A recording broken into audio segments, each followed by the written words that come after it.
আব্দুল সামাদ বলল, মা আমি মদিনায় যাই। মা বলে, বাবা আব্দুল সামাদ তুমি মদিনায় কি কর্ম করবা? মা আমি মদিনায় যে আমার এলেন প্রসার করব।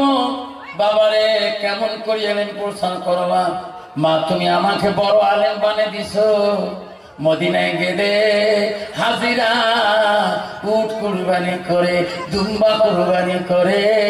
মা আমি যদি আলেম হয়ে মা দুম্বা কুরবানি করে দে, মা উট যদি জবাই করে দে, হাজিরা আমাকে হাদিয়া নজর না দিবে মা। তাই মা আমি তোমাকে খাওয়াবো, আমার হক আদায় হয়ে যাবে। জয় মা আপনি পারমিশন দিবেন না? মা বলছে, যারে বেটা যা, তুমি যখন যাতে চাও, বড় আলে হয়েছো তুমি। আমি তো যেতে বললাম মদিনাতে বেশি দিন থাকিও না রে বাবা, আমি তোমাকে না দেখলে আমি বাড়িতে থাকতে পারি না।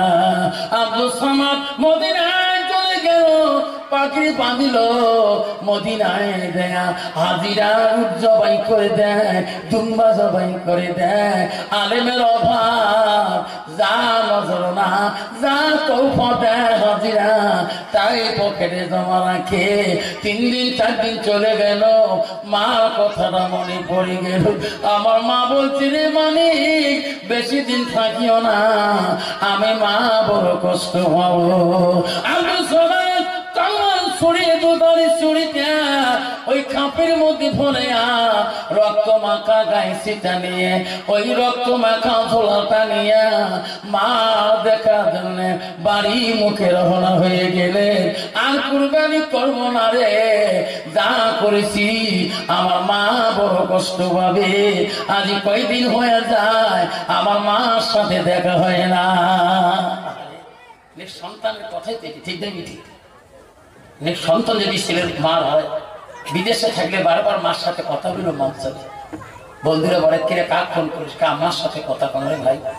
সকালে না ফোন করলো, কারণ আর একবার ফোন করলে মাটাও শান্তি পাই, মেয়েও শান্তি পাও, যেরকম ঠিক না। আব্দুল সামাদ জবাই করে দিয়ে বাড়ি মতো রওনা হচ্ছে, মার কথা মনে পড়ে গেছে। কেউ কান্দিনি প্রসবে কালে, কেন দিছিল শুধু তোমার মা। মায়ের দিলে কেহ ব্যথা দিও না। আব্দুল সামাদ বাড়ি কখন নামছে, হাতে গায়ে রক্ত মাখা শরীর, সারাদিন চলে গেল। এসার নামাজের আগে আগে আরো 2 দিন লাগবে যেতে নাকি। কিছু দূর যাওয়ার পরে মসজিদে আজান হচ্ছে, ঈশার নামাজের আজান শোনা যায়। বহুদূর আজান কানে বলতেছে। আব্দুল সামাদ বলল, আল্লাহ সারাদিন আমি জামাতে নামাজ পড়তে পারি না, একে একে পড়লাম, এবার আমি ঈশার নামাজটা জামাতে যেয়ে পড়বো। খুব নিয়ত করে দ্রুত বেগে চলে, আজান শোনা যায়, আল্লাহু আকবার আল্লাহু আকবার। আব্দুল সামাদ মানে করে আজানটা আমাদের কাছে শোনা যায়। দ্রুত বেগে চলে গেলে, আবার চলে গেলে, মসজিদ সামনে নাই, আজান শোনা গেল, আবার ধরে গেলে মনে হয় মসজিদ কাছে পৌঁছে যাবে। গেটে গেটে মসজিদ সামনে দেখলেন, মসজিদের বারান্দায় গেলেন, নামাজের জামাত শেষ হয়ে গেলেন। নামাজিরা নামাজ পড়ি পড়ি মসজিদ থেকে বাইরে হলেন। আব্দুল সামাদ, আল্লাহ আশা করছিলাম জামাতে নামাজ পড়বো, সবাই বাড়ি চলে যায়, আরে আব্দুল সামাদ মুত্তাকি পরহেজগারি নামাজি যারা হবে একাও হলো একাই নামাজ পড়তে হবে। উযুখানা গেলে সবাই বাড়ি মুখে যায়, উযুখানা গিয়া টোপলা তরল শরীরে রেখে দিয়ে হাতে উযুর পানি নেয়, উযু করে বিসমিল্লাহির রহমানির রহিম বলি। এমন সময় মসজিদের পিছনে কোনবা একটা মানুষ শিক্ষু দেয়, বাসাঙ্গ আমাকে বাড়ি শেষ করলো।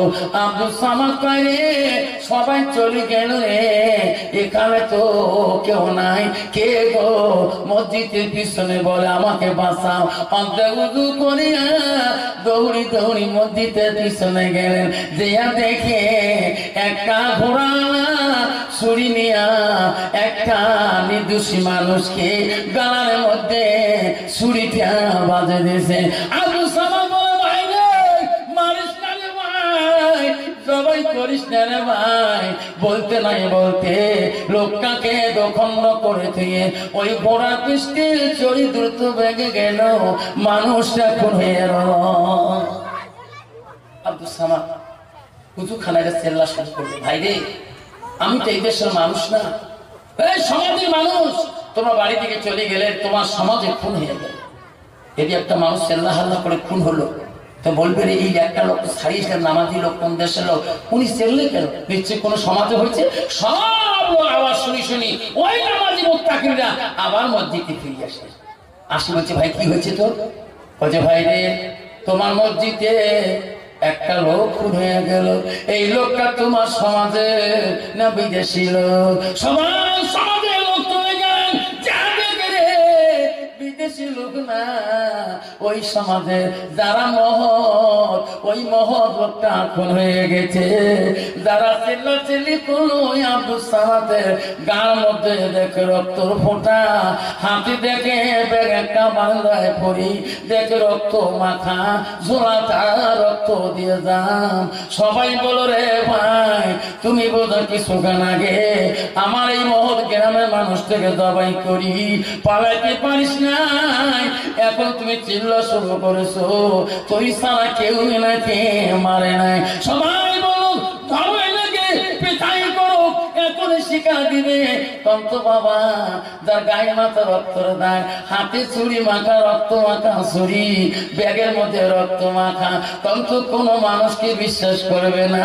সবাই মানা শুরু করে দিল, মানুষের মুঠি ঠিক হলো না। একটা মানুষকে জিন্দাতে জবাই করেছে, মারতে মারতে আব্দুল সামাদকে মসজিদের জমিনে ফেলে দিল।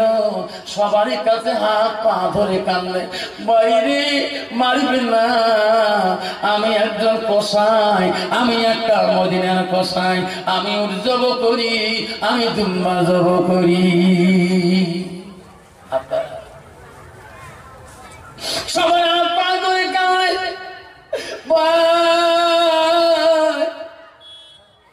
আমার জীবনটা রক্ষা করো ভাই, আমাকে তুই রেখে নামাজ পড়তে দাও। সবাই বলছে তোর নামাজ পড়া চলো না, তোর নামাজ পড়া দেওয়া যাবে না। সবাই হাতে রশি লাগালো, পায়ে রশি নিয়ে ডাঙায়। সবাইকে বলে ভাই আমার মারেন না, বাইরে আমার পৃথিবীর কেউ নাই, আমার বাবা নাই, আমার বোন নাই, আমার ভাই নাই, শুধু একটা মা আমার বেঁচে আছে। রে ভাই তোমার হাতে পাই ধরি মনি রে ভাই, মরণের আগে আমার মাটা একটা বার দেখে দাও।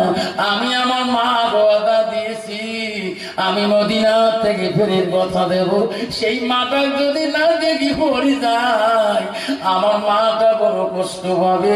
গ্রামের মানুষগুলো আর মারে না, হাতে রশি লাগা পায়ে রশি লাগা টানি টানি সেই দেশের বাদশার দরবারে নিয়ে যায়। বাদশা বলে কেন মারছেন এই যুবকটা, এত মারছেন কেন? বলছে মহারাজ আমার দেশে আমার গ্রামের একটা মহৎ মানুষ, ইনি জিন্দা অবস্থায় জবাই করেছে, প্রমাণ কি? আমরা সাক্ষী, হাতে ছুরি গায়ে রক্ত ঝোলা রক্ত মাখা, আর কি প্রমাণ লাগে? বাদশা বলল এনা তো সবাই মুত্তাকিন আল্লাহ ওয়ালা, এনা তো সাক্ষী বাড়িতে হবে। বাদশা বলল ঠিক আছে এনাকে আমার কারণে রাখি দাও, ফজরের নামাজ বাদ এনাকে জবাই করে দেওয়া হবে। বাদশা বলল কতল মিল কতল, কতলের বিপরীত হবে তার কতল। বাস ফয়সালা হয়ে গেল, ফজরের নামাজ বাদ এনাকে ন্যায় বিচার হিসেবে ফয়সালা করলো। আল্লাহ নবী বলছে কিয়ামতের দিন 7 শ্রেণীর মানুষ আল্লাহর আরশের ছায়া তলে থাকবে। 1 নম্বর হলো ন্যায় বিচার বাদশা। ফজরের নামাজ হয়ে গেল। আব্দুল সামাদ ওই কারাগারের ভিতরে হাত বাংলা পা বাংলা রক্ত দিয়ে জমিনে পড়তেছে। বাদশা বলল, মন্ত্রী রে, এখন জবাই করা হবে ওই আসামিটাকে, যে ওনাকে ভালো করে গোসল করতে বলো, 2 রাকাত নামাজ পড়তে বলো, কি খাইতে চাই তাই আমি তো রাখবা। কিছুক্ষণ পরে আমি নাই বাদশা ন্যায় বিচার করো। করবে না? মন্ত্রী চলে গেল। যুবক কান্দে লাভ নাই।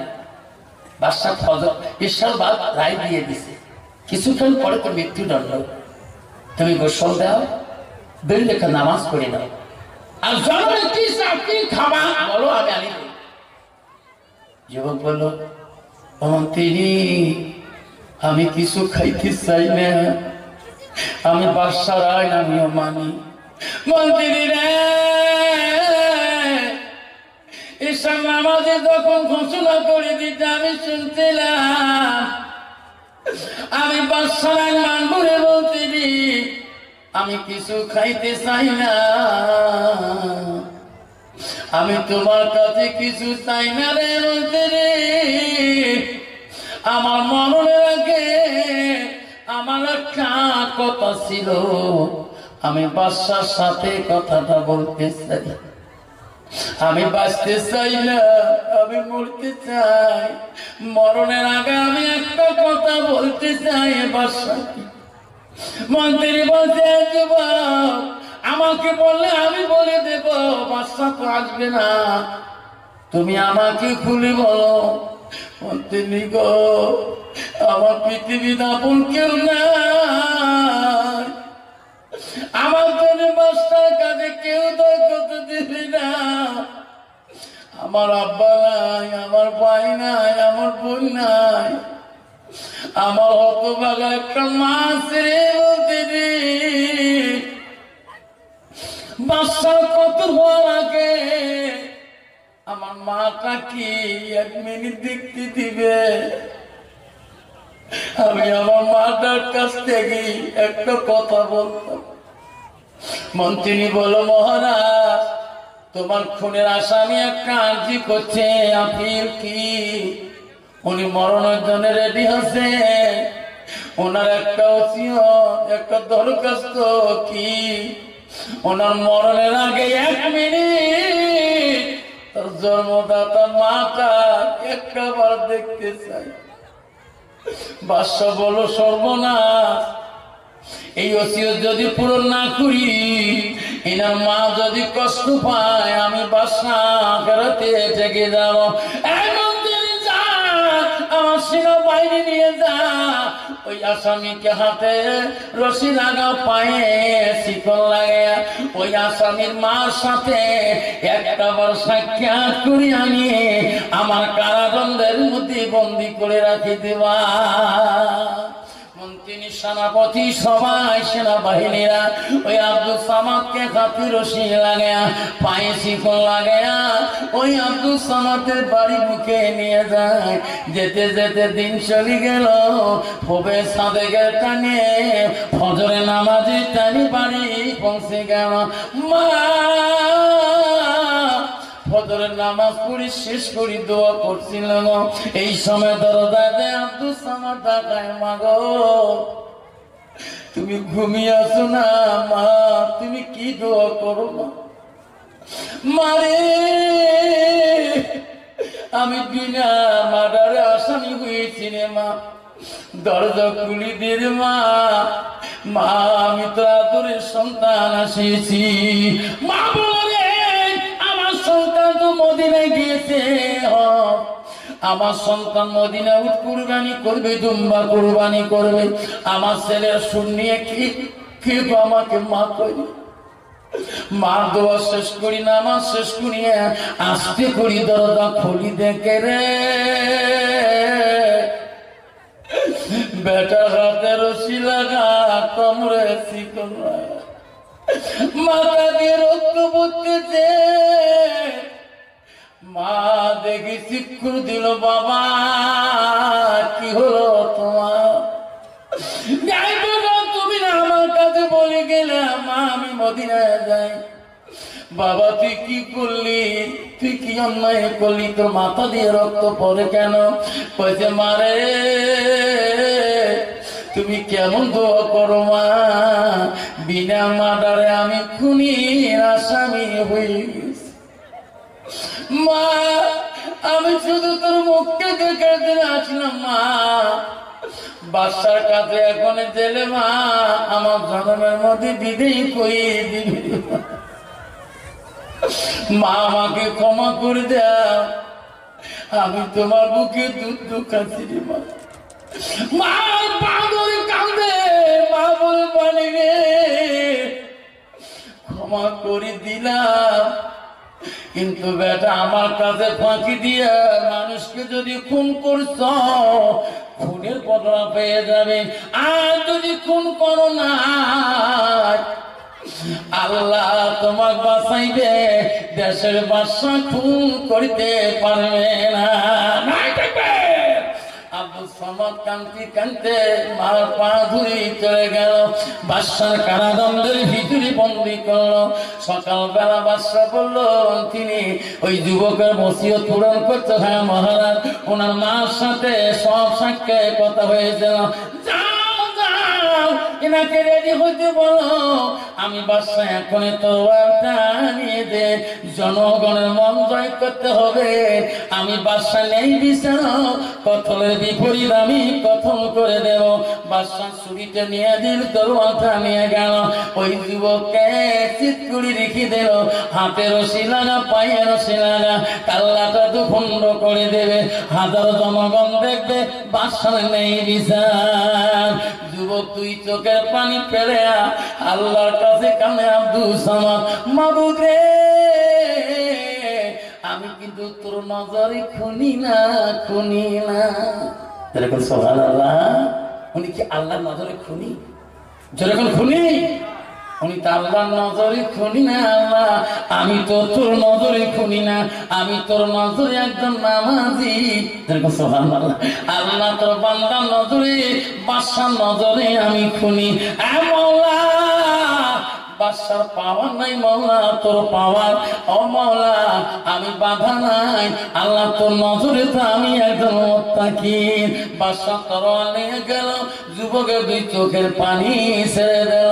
বাদশা তরোয়াল তুললে তরোয়ালটা ফেলে দিবে, এমন সময় বাদশার পিছন থেকে কে বাসিয়া বাদশার হাত থেকে তরোয়ালটা ছাট করে হাত থেকে কাড়ি নিয়ে নিল। যেরকম সুবহানাল্লাহ, বাদশা বলল কি আমার তরোয়াল কই? পিছনে বাদশা ঘুরি দেখে একটা লোক ঘোড়ার পিছনে বসে তরোয়াল হাতে নিয়ে আসে। রে আমার তরোয়াল তোর হাতে কেন? মহারাজ এনাকে খুন করতে পারবেন না। কেন?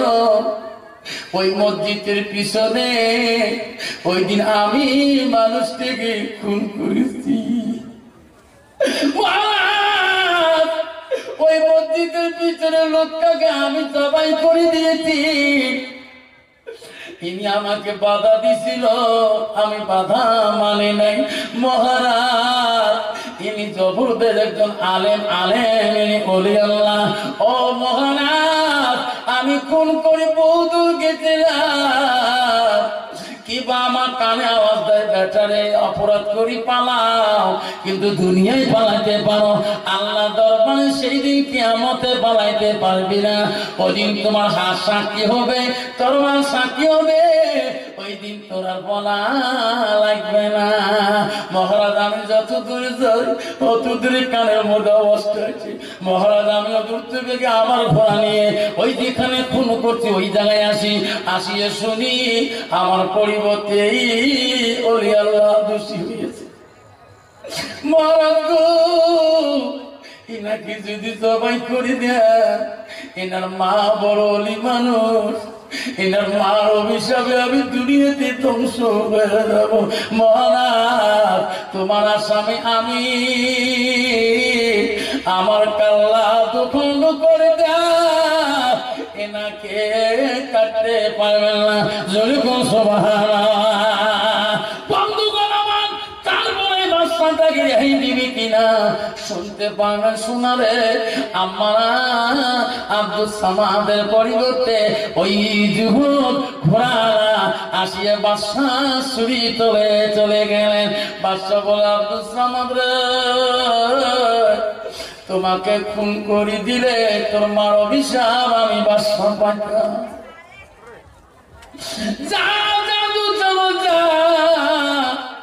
তোর মার দোয়া বিপুলি যাবে না।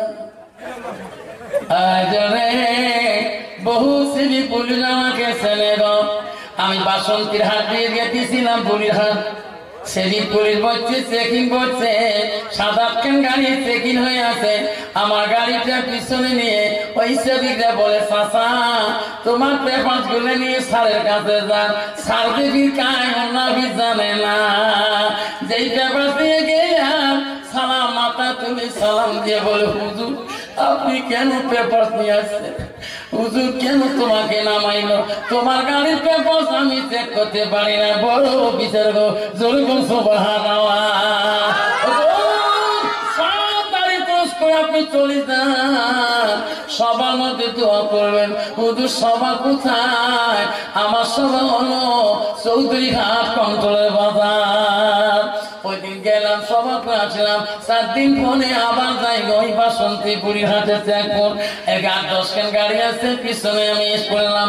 আমাকে ছেলেরা বলে ও হুজুর তোমার কাগজপত্র নিয়ে এন্ট্রি করে যাও। কাগজ নিয়ে যাই ওই সাড়ে ওই দিন বসে আসলে গো বাস্তব কাহিনী গো। আমি করলাম স্যার আমার কাগজ গেলে দেন। আগার সাথে ধরে আমি কলমটা আসলে তুই দাঁড়িয়ে বললো হুজুর আপনাকে নামাইলো। আমি বলছি ওই সেদিক ছেলেরা আমাকে চাষা করে নামে দিল। কলম তো কানে তুইয়ে আমার সাথে অভিযোগ বনবনে গেল যে বলো কে রে? আমার হুজুরকে গাড়ি থেকে নামাইছি। এনাকে ট্রেনের কি?